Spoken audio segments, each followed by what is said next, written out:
Assalamualaikum warahmatullahi wabarakatuh. Saudara-saudara sekalian, baru saja kita mendengarkan putusan Mahkamah Konstitusi terkait hasil akhir Pilpres tahun 2024.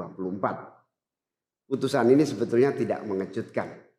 Putusan hari ini mengkonfirmasi bahwa kita semua termasuk MK tak kuasa menghentikan laju pelemahan demokrasi di negeri kita tercinta. Sebagai catatan, kami sangat bangga dengan 3 hakim MK yang menyatakan dissenting opinion. Yang saya muliakan Profesor Saldi Isra, Profesor Eni Nurbaningsih, Profesor Arif Hidayat.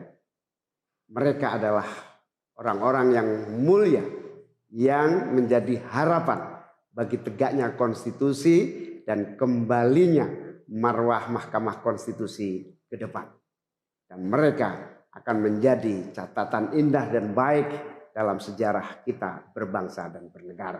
Profesor Saldi Isra tadi mengingatkan tentang keadilan substansial, bukan sekedar keadilan prosedural. Ini adalah catatan amat penting yang sayangnya terabaikan dalam proses demokrasi kita akhir-akhir ini. Artinya kita memiliki tugas yang masih panjang. Sebab demokrasi kita sesungguhnya masih ringkih dan harus terus-menerus dijaga dan dirawat. Namun kami masih menerima dan kita semua menghormati keputusan Mahkamah Konstitusi ini sebagai keputusan yang final dan mengikat. Saudara-saudara sekalian, perlu usaha kita semua untuk terus-menerus memperkuat demokrasi. Perlu sensitivitas kita semua untuk terus-menerus menjaga agar amanat reformasi tidak tergerus walaupun proses penggerusannya berjalan pelan-pelan, sedikit-sedikit yang seringkali membuat kita terlena.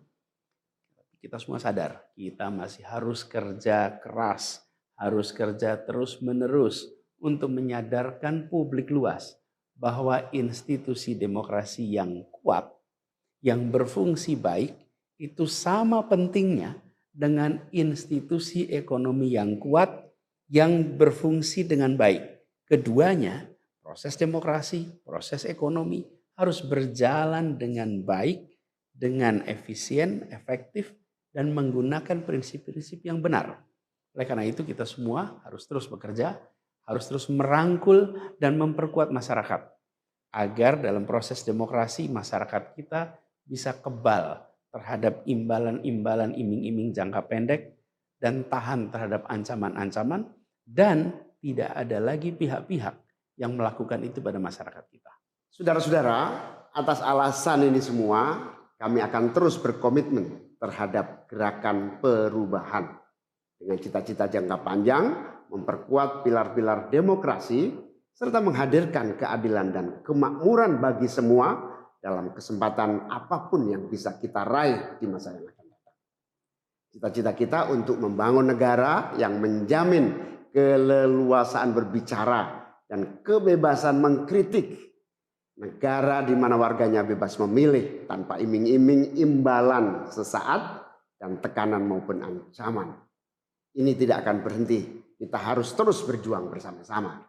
Namun saudara-saudara, kepada seluruh para pendukung yang telah menitipkan aspirasi perubahan kepada kami sebagai capres dan cawapres, kami harus sampaikan. Disinilah ujung perjuangan konstitusional kita dalam Pilpres kali ini. Keputusan MK hari ini menjadi penanda berakhirnya seluruh proses Pilpres 2024. Saudara sekalian, salah satu prinsip demokrasi yang baik adalah peaceful transition of power. Perpindahan kewenangan yang berjalan dengan damai dari presiden petahana yang segera akan berakhir masa jabatannya kepada presiden terpilih.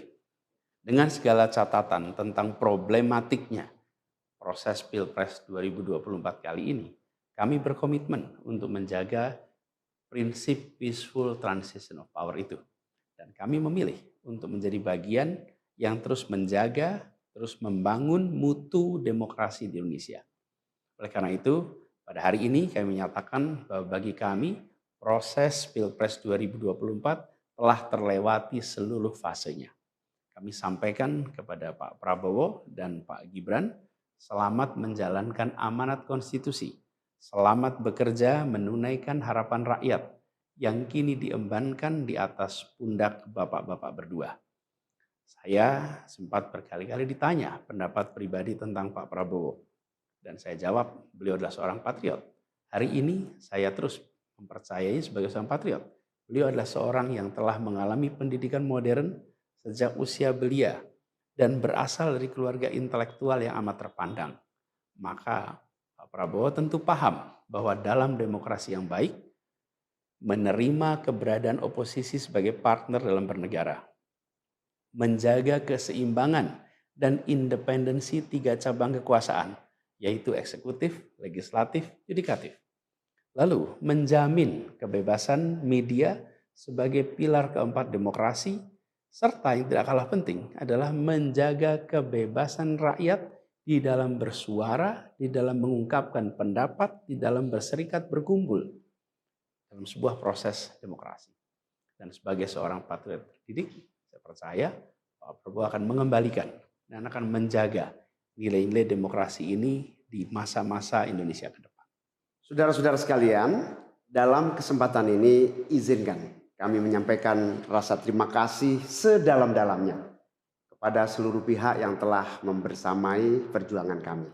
Partai pengusung, Partai Nasdem, PKS, PKB, teman-teman Timnas Amin, teman-teman tim hukum nasional, seluruh teman-teman relawan, para ulama, para tokoh-tokoh agama, para pakar dan rekan-rekan media.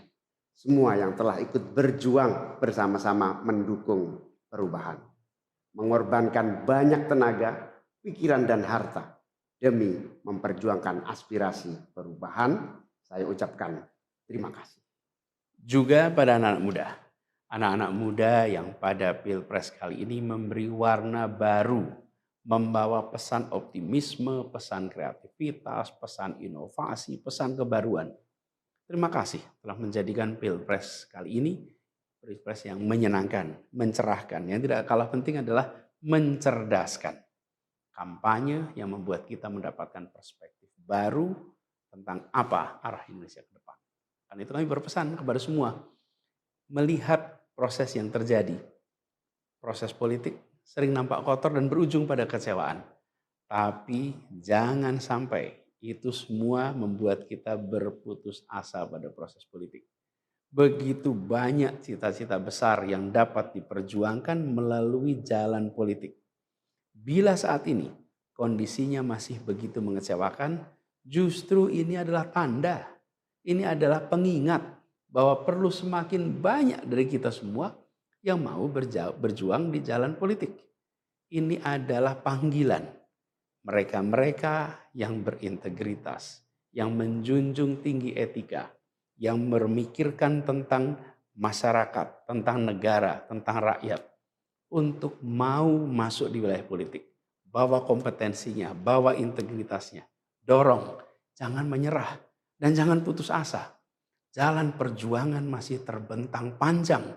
Sepanjang usia Republik ini masih terbentang jalan pengabdian untuk melakukan perubahan bagi keadilan, bagi kesejahteraan, bagi kemakmuran kita semua. Dan itu dibutuhkan kemauan untuk mau terlibat di dalam proses politik.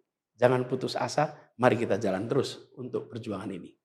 Teman-teman semua, marilah kita lanjutkan perjuangan. Mengubah yang memang perlu diubah. Melanjutkan perjuangan untuk memperbaiki apa yang memang perlu diperbaiki. Dalam berbagai kesempatan dan ruang yang tersedia di masa yang akan datang. Insya Allah, saya dan Mas Anies akan terus membersamai teman-teman semua di dalam memperjuangkan kebaikan dan perbaikan menuju Indonesia yang adil dan makmur untuk semua. Tetap semangat, jaga stamina, perjuangan masih panjang. Izinkan kami menyampaikan terima kasih. Terima kasih kepada semua. Semoga Allah SWT merahmati negara Republik Indonesia dan melindungi kita semua. Assalamualaikum warahmatullahi wabarakatuh.